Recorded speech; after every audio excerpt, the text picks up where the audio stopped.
You're getting confused, Mom. You probably forgot you agreed to this.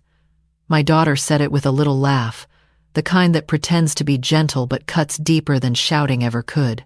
She wasn't looking at me when she spoke. She was scrolling through fabric samples on her tablet, already redesigning the living room I had decorated 30 years ago. I stood in the doorway of my own kitchen, holding a cup of coffee that had gone cold in my hands. The morning light came through the window the way it always did, soft and golden, touching the countertops my late husband Robert installed himself the summer before he got sick.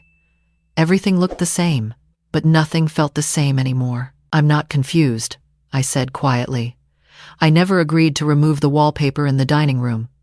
My daughter finally looked up, and there it was again. That expression, patient, pitying, slightly annoyed. The way people look at difficult elderly relatives who don't understand how the world works anymore. Mom, she sighed. We talked about this last Tuesday. You said whatever makes the house feel fresh. I said no such thing. But she had already turned back to her tablet, dismissing me with silence. Her husband Derek walked in then, car keys jangling, coffee thermos in hand. He kissed her cheek without acknowledging me at all, as if I were furniture, as if I were a lamp left on by accident. Ready for the contractor meeting? He asked her. 10 minutes, she replied. They spoke around me, through me. I might as well have been a ghost haunting my own home. My name is Ruth, and I am 67 years old. I spent 41 years as a third-grade teacher in this town. I raised 2 children in this house, buried a husband from this house, and paid off every cent of the mortgage with my own hands. This house is mine. Or at least, it was. My daughter Valerie and her husband Derek moved in 2.5 years ago. Just temporarily, they said. Just until Derek's business takes off, they said. Just a few months while we get back on our feet. I believed them because I wanted to believe them. Because Valerie was my baby girl, the one who used to climb into my lap during thunderstorms, the one who cried the hardest at her father's funeral. I thought I was helping her. I thought this was what family did.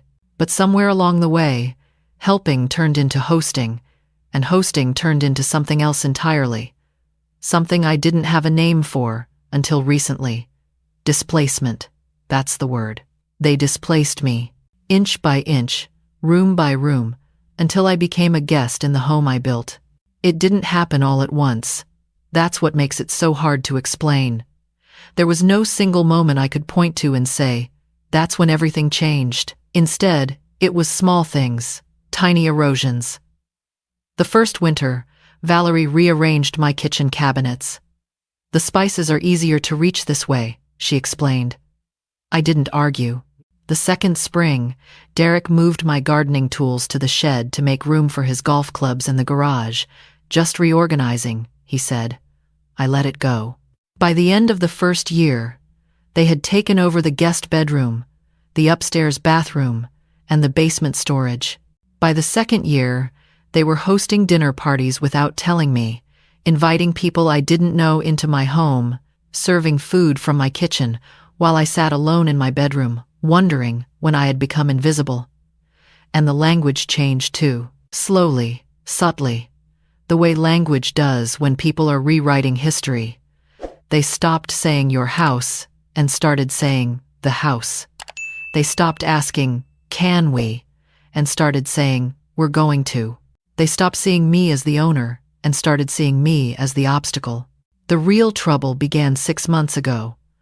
I remember the exact moment because it felt like a door slamming shut inside my chest. We were sitting at the dinner table, the 3 of us, eating a roast I had spent all afternoon preparing. Derek was talking about some investment opportunity, something to do with property development. Valerie was nodding along, agreeing with everything he said, and then Derek turned to me with that smile. That charming, calculated smile I had never trusted, not even at their wedding. Ruth, he said, we've been thinking. Valerie and I, we want to talk about the future. I set my fork down. What about it? He leaned back, casual, confident. Well, this house is big. 4 bedrooms, 2 full baths, nice yard. It's a lot for one person to manage. I'm not one person, I said. You're here too. He laughed, but it wasn't a real laugh. That's exactly the point. We're not going to be here forever. Once my business takes off, we'll want our own place. And when that happens, what are you going to do? Rattle around this big empty house alone? I felt my spine stiffen. I've lived in this house for 33 years. I don't need to be managed. Valerie reached across the table and patted my hand like I was a child. Mom, she said sweetly, nobody's trying to manage you. We're just worried. You're not as young as you used to be. Stairs are dangerous. The neighborhood isn't what it was. Have you thought about maybe somewhere more suitable? There it was. Suitable. A word that meant small, contained, out of the way. I looked at my daughter. Really looked at her. And for the first time, I saw someone I didn't recognize. This wasn't the little girl who used to braid my hair and tell me I was the prettiest mom in the world. This was a woman with an agenda, and I was standing in her way. After that dinner, things accelerated. Valerie started leaving brochures around the house. Sunny Meadows Retirement Community, Peaceful Pines Assisted Living, Golden Years Senior Village. She left them on the kitchen counter, on my nightstand, even tucked into the magazine basket by my reading chair. Each one featured smiling elderly people doing arts and crafts or playing shuffleboard, looking vacant and content. Is that how she saw me? A shuffleboard waiting to happen? I threw them all away without comment, but she kept bringing more. Derek, meanwhile, became obsessed with the house's potential. He walked through rooms taking measurements. He hired a contractor friend to assess the basement. He talked constantly about open floor plans and modern updates and market value, as if the home I had built with Robert was nothing more than a teardown waiting to happen. One evening, I overheard them talking in the living room. I had gone upstairs early, claiming a headache, but I stood at the top of the stairs in the dark, listening. She's never going to agree to sell, Valerie was saying. She's too attached. Then we don't ask her to agree, Derek replied. We convince her she can't handle it anymore. A few more months of reminding her how forgetful she's getting, how unsafe the stairs are, how much work the yard is. She'll come around. My blood ran cold. Remind her how forgetful she's getting. They weren't worried about me. They were manufacturing worry. Creating a narrative where I was declining, confused, incapable, so they could justify taking what wasn't theirs. I went to bed that night with a stone in my stomach, but I didn't cry. I was too angry to cry. Instead, I lay in the dark and remembered. I remembered Robert proposing to me on this very porch, his hands shaking, his voice cracking. I remembered bringing Valerie home from the hospital, tiny and screaming, wrapped in a yellow blanket her grandmother had knitted. I remembered painting these walls with Robert on summer weekends, laughing when we got more paint on each other than on the trim. I remembered the day we paid off the mortgage, how we had stood in the kitchen holding the paperwork and cried with relief. This house wasn't just a building, it was a life. My life. And they wanted to erase it. The next few weeks, I played along. I acted normal. I smiled at breakfast. I complimented Valerie's decorating ideas. I listened to Derek's business plans with pretend interest. But underneath, I was watching, listening, gathering. I noticed the way Derek talked to real estate agents on the phone when he thought I was napping. I noticed the folder on Valerie's laptop labeled estate planning that she quickly minimized whenever I walked into the room. I noticed the contractor appointments they scheduled without telling me, the assessments they ordered without asking, the decisions they made about my home as if I were already gone. And then I found the papers. It was a Thursday afternoon. They had gone to some networking event, leaving me alone for the first time in weeks. I wasn't snooping. I was looking for my reading glasses, which Valerie had moved again. Ready for the contractor meeting? He asked her. 10 minutes, she replied. They spoke around me. Through me. I might as well have been a ghost haunting my own home. My name is Ruth, and I am 67 years old. I spent 41 years as a third-grade teacher in this town. I raised 2 children in this house, buried a husband from this house, and paid off every cent of the mortgage with my own hands. This house is mine. Or at least, it was. My daughter Valerie and her husband Derek moved in 2.5 years ago, just temporarily, they said. Just until Derek's business takes off, they said. Just a few months while we get back on our feet. But they had written it. They had planned it. They had sat in my house, eaten my food, slept under my roof, and planned to take everything I had. I put the papers back exactly as I found them. Then I walked to the kitchen, made myself a cup of tea, and sat at the table Robert built with his own hands. I didn't shake. I didn't cry. I simply made a decision. If they wanted to play this game, they had picked the wrong opponent. I had survived 41 years of 8-year-olds who thought they could get away with anything. I had survived widowhood, menopause, and the grief of burying my parents back to back. I had survived loneliness so deep it felt like drowning. I could survive my own daughter. The next morning, I called my attorney. Margaret Chen had handled my legal affairs since Robert died, and she was the kind of woman who didn't waste time on pleasantries. When I told her what I had found, there was a long pause on the line. "Ruth," she said finally, "are you absolutely sure about this?" "I'm sure."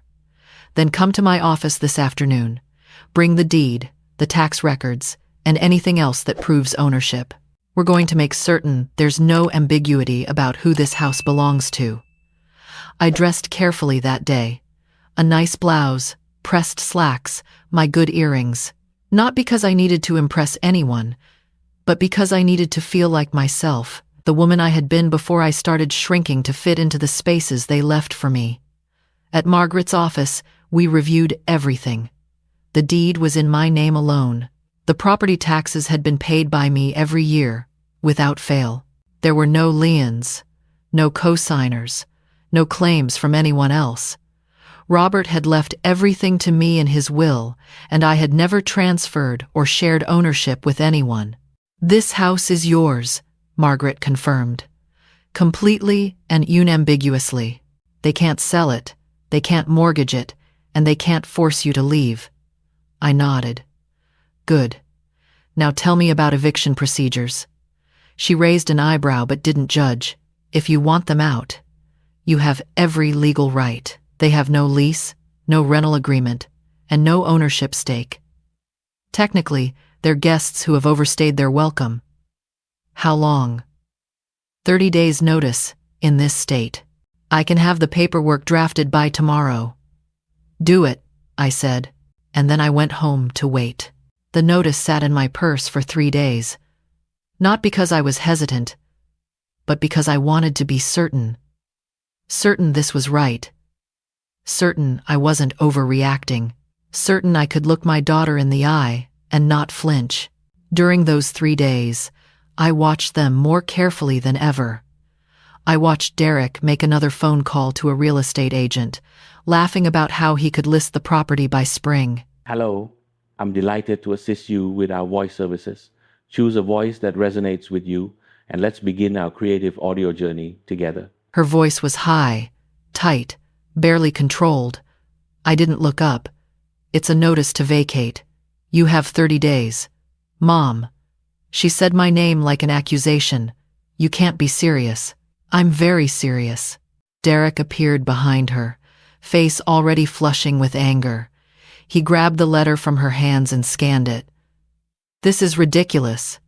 You can't evict us. We're family." "Family," I repeated slowly. "Is that what we are?" he sputtered. "Of course that's what we are." I finally looked up, meeting his eyes. Family doesn't secretly plan to sell my home out from under me. Family doesn't practice how to convince doctors I'm mentally incompetent.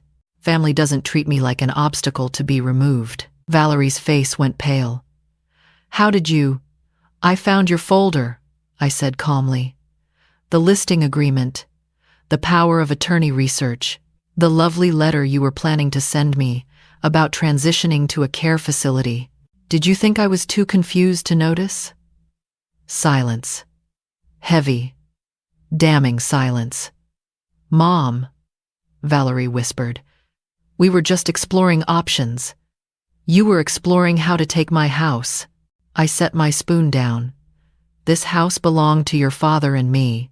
We built this life together, brick by brick, payment by payment. I have lived here for 33 years. I buried your father from this house. I am not confused. I am not incapable. And I am not leaving. Derek stepped forward, trying to recover his composure. Ruth, let's talk about this reasonably. You're 70 years old. This is a lot of house. We were only trying to help. You were trying to help yourselves, I corrected. To my equity, my security, my life's work. He opened his mouth to argue, but I raised my hand. The conversation is over. You have 30 days. I suggest you use them wisely. The weeks that followed were tense, but strangely clarifying. Valerie cycled through every emotion. First came the anger, the accusations of betrayal, the insistence that I was being unreasonable and cruel. Then came the tears, the apologies, the promises to do better if I would just tear up the notice and give them another chance. Then came the negotiation, the offers to pay rent, to contribute to bills, to take over yard work, anything to stay. I said no to all of it. Not coldly, not cruelly, just firmly, because I had learned something important during those 2.5 years. People who truly respect you don't need to be monitored and managed. They show respect naturally, instinctively, because that's who they are. Valerie and Derek had shown me exactly who they were, and no amount of last-minute scrambling could change that. On day 22, Derek found an apartment across town. You're getting confused, Mom. You probably forgot you agreed to this. My daughter said it with a little laugh, the kind that pretends to be gentle but cuts deeper than shouting ever could. She wasn't looking at me when she spoke. She was scrolling through fabric samples on her tablet, already redesigning the living room I had decorated 30 years ago. I stood in the doorway of my own kitchen, holding a cup of coffee that had gone cold in my hands. The morning light came through the window the way it always did, soft and golden, touching the countertops my late husband Robert installed himself the summer. Before he got sick, everything looked the same, but nothing felt the same anymore. Moving day arrived on a gray Saturday morning.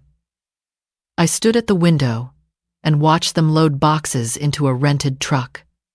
Derek worked quickly, angrily, throwing things with more force than necessary.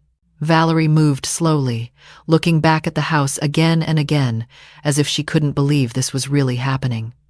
The children, my grandchildren, sat in the car looking confused and uncomfortable. That part hurt. I loved those kids. I had read them stories, baked them cookies, held them when they cried.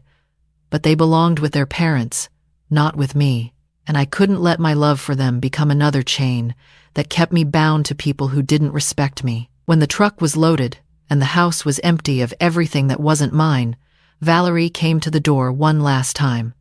She didn't knock. She just stood there, looking at me through the screen, her eyes red, her face drawn. "Mom," she said. I answered her from the hallway, keeping distance between us. "Yes? I don't know how to fix this." I nodded slowly.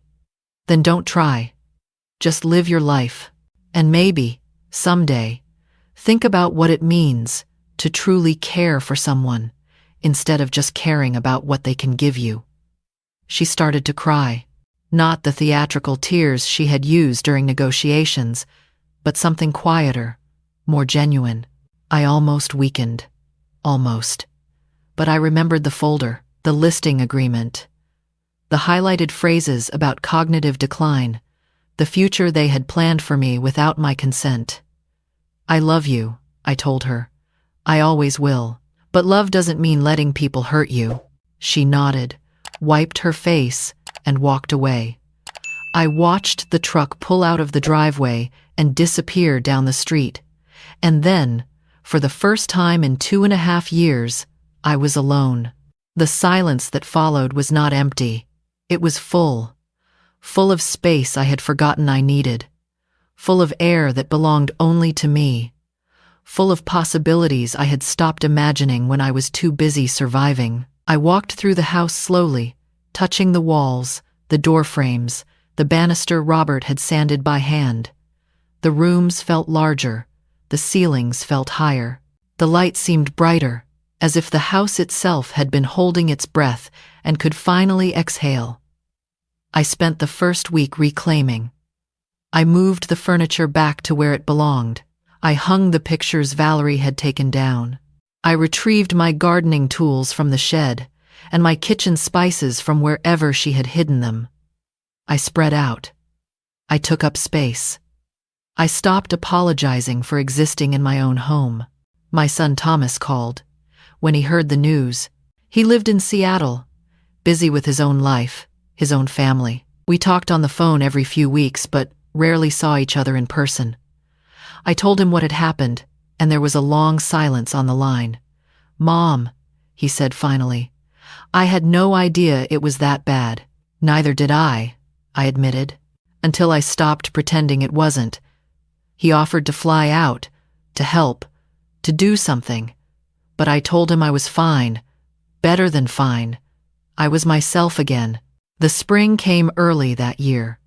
The crocuses pushed through the soil by mid-March, and by April, the tulips I had planted a decade ago were blooming in riot of color along the front walk. I sat on the porch in the evenings, wrapped in a blanket Robert had bought me for our anniversary, and watched the sun set over the neighborhood I had lived in for more than half my life. Sometimes I missed them. Not the people they had become, but the people I thought they were.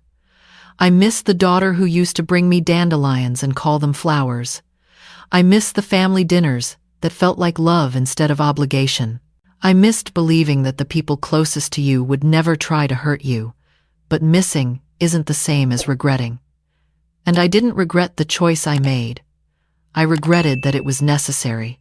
That's different.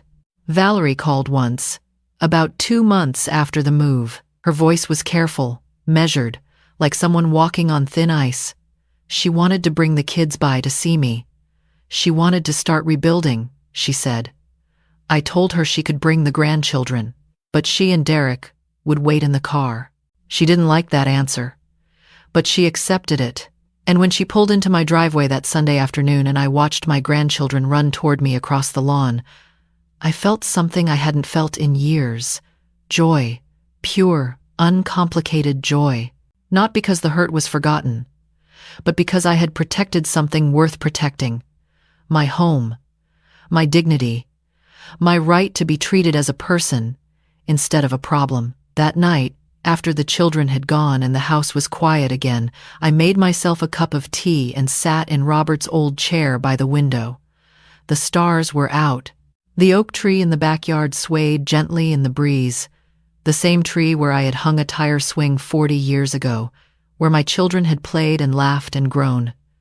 I thought about all the women like me, women who had given everything and asked for so little, women who had been pushed aside, diminished, made to feel like burdens in the very lives they had built. And I wished I could tell each one of them what I had finally learned. You are allowed to take up space. You are allowed to say no. You are allowed to protect yourself, even from the people you love most. Because love without respect isn't love at all. It's just obligation dressed up in pretty words. I set my teacup down and smiled. For the first time in a long time, I wasn't just surviving, I was living. And that, after everything, was enough.